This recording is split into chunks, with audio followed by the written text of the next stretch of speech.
মেয়েদের 50 বছর বয়সে একটা রোগ হয়, যেটা হয়তো অনেক মেয়েই জানে না। যদি আপনি মেয়ে হয়ে থাকেন তাহলে অবশ্যই সম্পূর্ণ ভিডিওটা দেখবেন। আপনার কাছে হাত জোর করে বলতেছি, ভিডিওটা দেখার সাথে সাথে একটা শেয়ার করে দিবেন, যেন অনেক মেয়ে ভিডিওটা দেখতে পারে। আমার বাসা থেকে যখন আমার বিয়ের কথা চলতেছিল, তখন থেকে আমার মা জানি কিরকম হয়ে গেছে, কাউকে সহ্য করতে পারতো না, সবার সাথে সারাটা দিন চিলাচিলি করতো।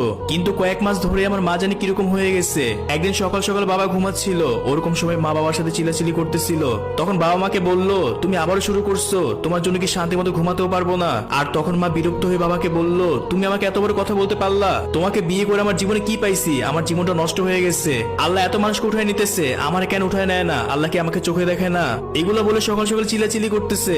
আর তখন বাবা মার সাথে কোনো কথা না বলে রুম থেকে বের হয়ে গেল, কারণ বাবা ভালো করেই জানতো এখন যদি বাবা মার সাথে কোনো কথা বলে তাহলে আরো বেশি ঝগড়া লাগবে।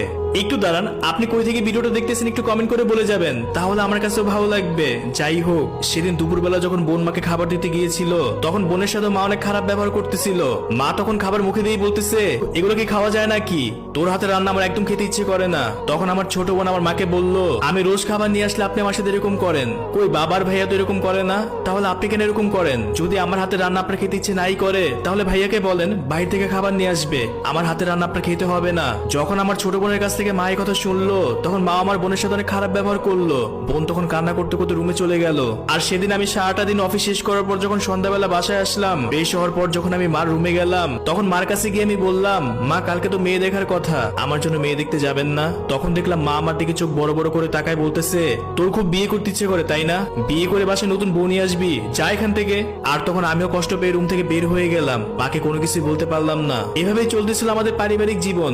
যখন এই ধরনের কথাগুলো আমার আশেপাশে লোকেরা জানতে পারলো, তাদের ভিতর অনেকেই বলাবলি করতো, তোর মাকে হয়তো জিনে ধরছে, যার জন্য তোর মা এখন এরকম করতেছে। আবার অনেকেই বলতো এগুলো কোনো কিছুই না, কারণ বাসায় যদি নতুন বউ আসে তাহলে সংসারের সকল দায়িত্ব তোর বউর কাছে চলে যাবে, এটা ভেবে হয়তো বা তোর মা এরকম করতেছে। কিন্তু বিশ্বাস করেন, আমার মা কখনো এরকম ছিল না। আমাদের সংসারটা খুব সুন্দরভাবে সাজায় রাখতো, আমাদের দুই ভাই বোনকে অনেক আদর করতো।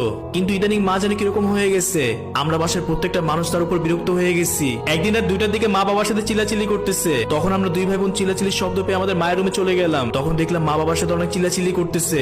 তখন আমি মাকে বললাম, মা আপনি এত রাতে কেন চিল্লাচিল্লি করতেছেন? আপনার জন্য ঘুমাতে পারতেছি না, আপনি তো অনেক ঘেমে গেছেন। আর তখন আমার মা আমাকে বিরক্ত হয়ে বলল, দেখতেই তো পাচ্ছিস আমি ঘেমে যাচ্ছি, তারপর ফ্যানের ভলিউম কেন বাড়াচ্ছিস না? আর মায়ের কথা শুনে যখন আমি ফ্যানের ভলিউম বাড়াতে গেলাম, তখন দেখলাম ফ্যানের ভলিউম ফুল দেওয়া আছে। তখন মাকে আমি বললাম, ফ্যানের ভলিউম আর কত বাড়াবো মা, ভলিউম তো ফুলই দেওয়া আছে। তখন মা বিরক্ত হয়ে বলল, তোদের এই রুমে কি আসতে বলছে, তোরা যা এখান থেকে।